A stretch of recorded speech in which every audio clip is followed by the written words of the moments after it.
This feature, The Future of Housing, is funded by the News Reporting Scheme.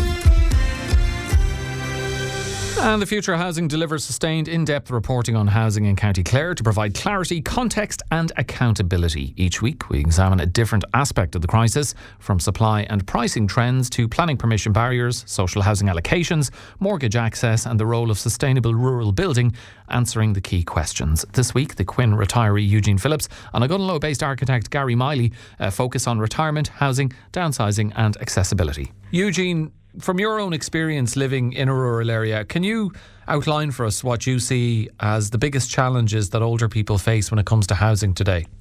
Well, I think, to be quite honest, Alan, the first thing that springs to mind anyway is the amount of houses that older people want to get rid of because they're too big and they're not able to look after them.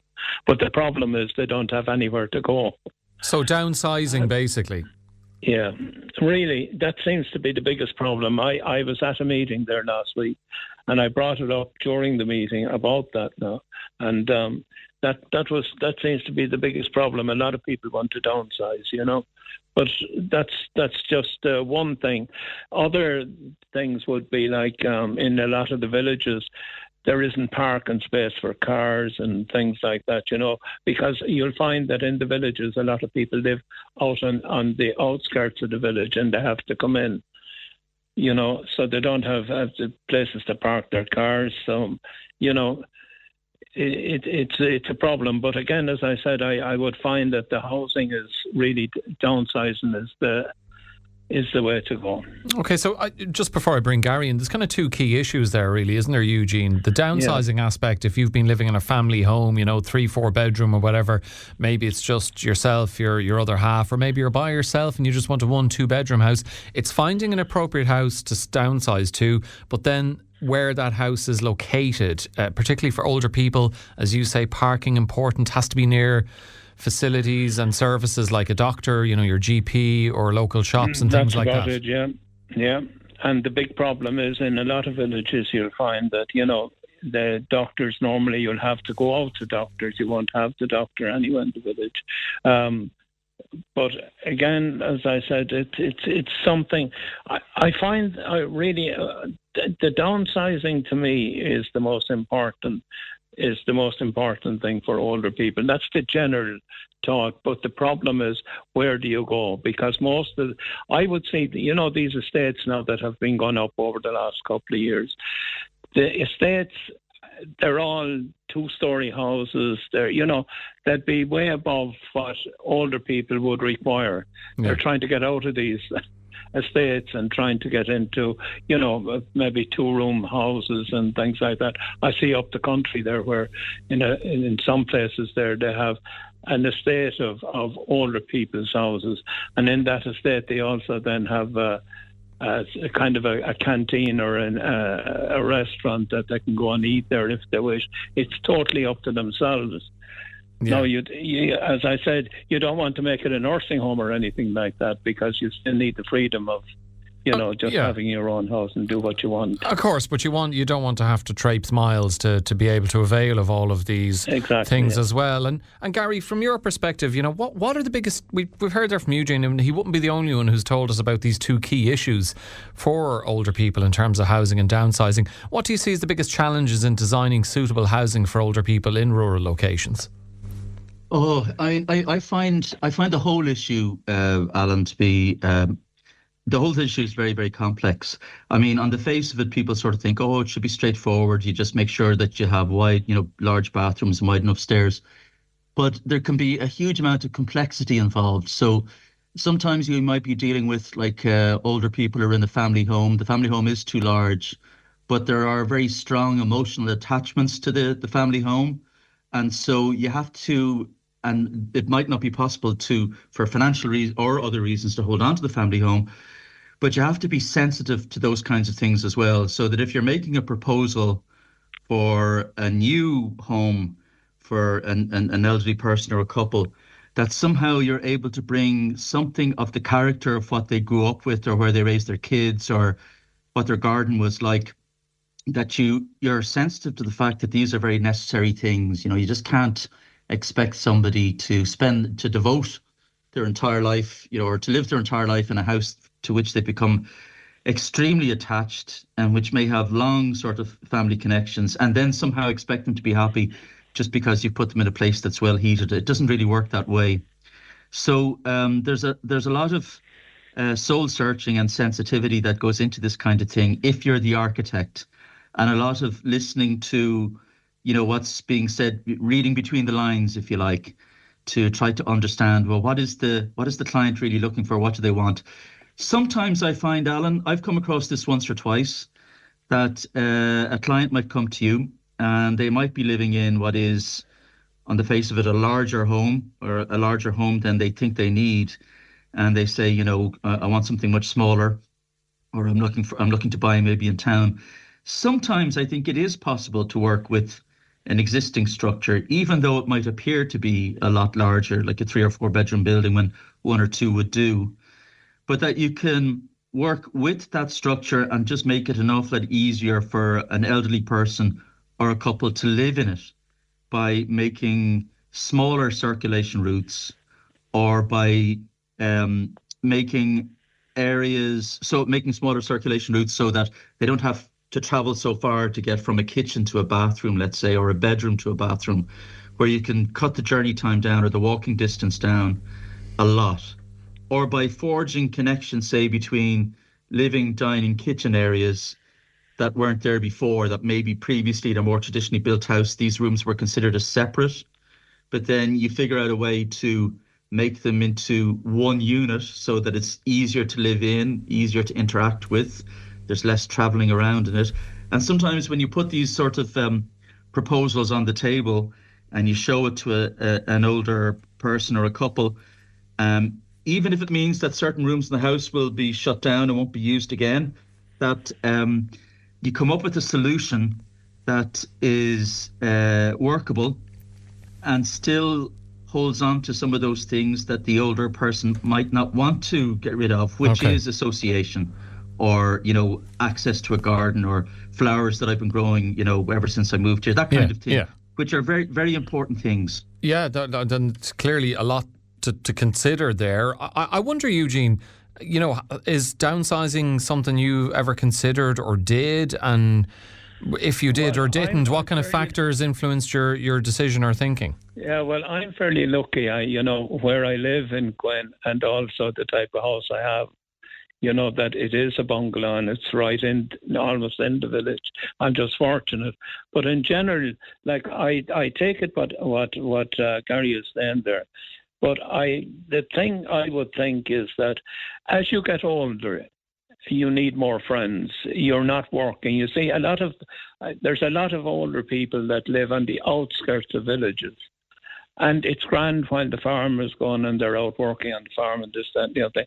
But I would imagine that a lot of these people would prefer now to have company, so that I like to move in closer into villages and that. Now, maybe this is just only speaking to the few people that I have spoken to, which is quite substantial, the amount of people. But I feel that a lot of them would prefer to move into the villages.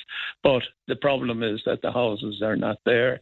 And secondly, they would be moving because of smaller houses, which are not there. And they would need things like, as I said, the car parking and all that stuff corrected.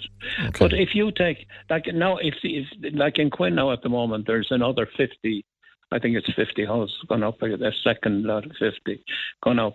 But you see, I would say that something like that now, that you turn around and say, right, I think, I don't know what at the moment, what percentage of these houses that go up are private, how many are others. But they could put in something like 10% for older people or something like that, which would be nice bungalows, build it into it. Yeah, that's certainly an interesting idea. Like Garry, I guess, a certain percentage has to be social housing. And does that raise the question of whether there's sufficient retirement or downsizing housing available in counties like Clare? And, how can planning policy better support the development of smaller, accessible homes within rural communities? Like, as Eugene says, he stayed in his bungalow because it's an appropriate size and it's within his local community. Yeah, well, I'd agree with that. I think that, when we're trying to talk about developing new housing schemes or housing areas or estates, we talk a lot about, making sure that we have a good social mix, but that doesn't tend to necessarily include elderly people. And I do think that there's probably a very nice idea about, making sure that we have, a certain number of units that are set aside for the elderly, but like not. And sorry to cut across you, Gary, but would that be important from, for two reasons? One is have a certain amount of housing for elderly people downsizing, A, for them, but B, because one of the potential mini solutions, one of many that will contribute towards dealing with the housing crisis, is freeing up their original homes. So if you provide them with these homes, it means their original homes are there for families to move into. Yeah, that's absolutely true as well. I think that's true. And I also think, I mean, obviously a lot of the time, elderly people, they need their peace and quiet and so on. But I think there is something healthy or nice about the idea that there could be access to, for elderly people to be able to maybe have some kind of contact or develop friendships with people of other generations so that they don't feel like they're ghettoized, which I think is a very important part of it. And then I think when it comes time to actually design, once we decided, yes, we're going to make downsized houses for elderly people to live in, there are a lot more things that we could be thinking about. Now, there are obvious ones, of course, like, tripping hazards and steps at, at the doors and all of that kind of stuff.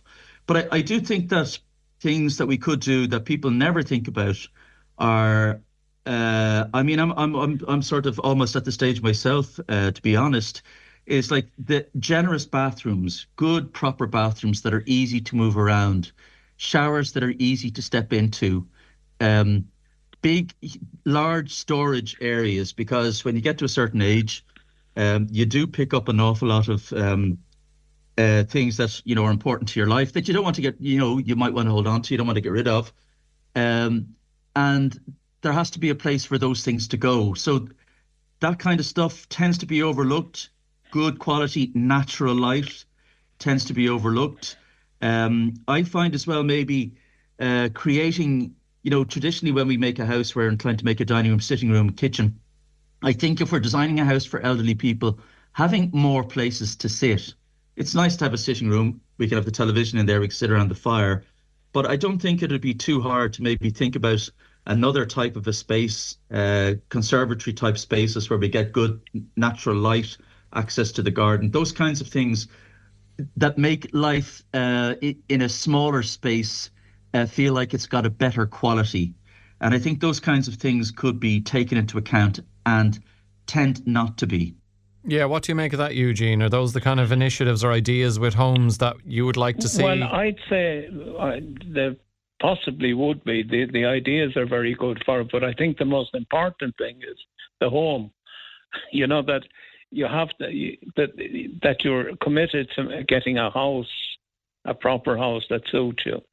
And when I say it suits you, suits older people, which is a smaller bungalow, less room, less space in it, and the planning would come number two. But guess if we could get the government or the council to commit to something like that to build houses specifically for older people, I'd say the majority of older people would be delighted to come in closer to the village. As you get older, you need more company. I mean, it's nice to be able to meet people every day.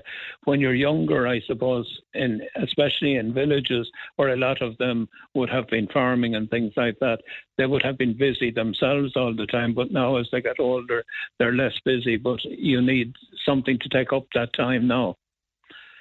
So I don't know. As I said, it's the main thing is the house. How you build it, to me, would be something that you could go into later on. But to get someone to commit to X amount of these houses, even if it was 10% of a build that you made specifically for older people. Yeah, Gary, are there? Eugene has specified the kind of things he and I'm sure others of a similar age would like to see in a home that would enable them to downsize, be it things in the home or where the home is located and what it's located near. You've highlighted some things you think would be advantageous in a home for older members of the community. Are there cost-effective design solutions, Gary, that make homes could make homes safer and more adaptable without significantly increasing build costs, if that's a potential stumbling block to creating more of this kind of home housing? Well, yeah, I suppose there are kind of techniques when you're an architect that when you sit down and you're designing a house or designing a building, that you instinctively know are going to be, let's say, maybe more cost effective. I don't want to say cheaper because we don't want to, but you know what I mean? That we could do this more cost effectively. Typically, it means things like reducing the amount of circulation in a building. If you have a lot of circulation in a building, you're pushing up your costs.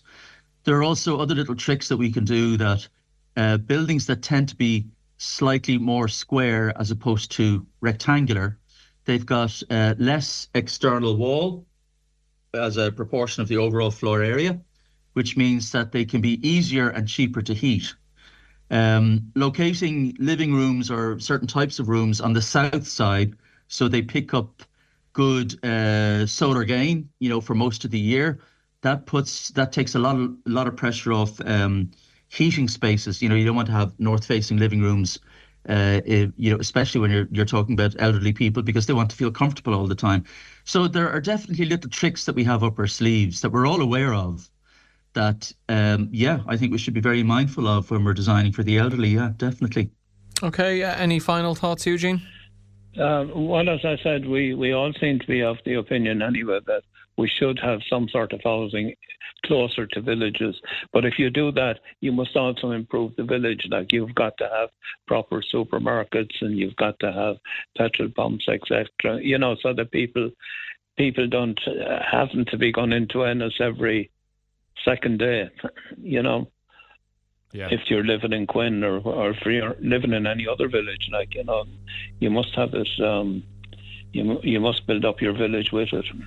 Yeah, no. Now, we're fortunate in Quin, as you know, we have a very, very nice village. But, if I go through other villages, they seem to be more spread out. Yeah, no, you're clearly lucky to live in Quin, as everybody else who lives there, Eugene. But we could do it more of that kind of replicated elsewhere in the county and indeed the country. Garry, any final thoughts from yourself? I do have one tiny final thought, Alan, which is this: that clearly, the entire country's facing a kind of a housing crisis. We all know that. And we all know that it's terribly difficult for people who are starting out to get, trying to get on the housing ladder. I just sometimes, a little bit in the back of my mind, I do feel a little bit of a concern that perhaps maybe a little bit of additional pressure is being brought on the elderly, sometimes with the suggestion to downsize. The idea being that if they do that, they'll free up a house for a younger couple. That's very understandable and it's great when it works. But I think we should always focus first on making sure that the elderly person or the elderly couple has the house that they want.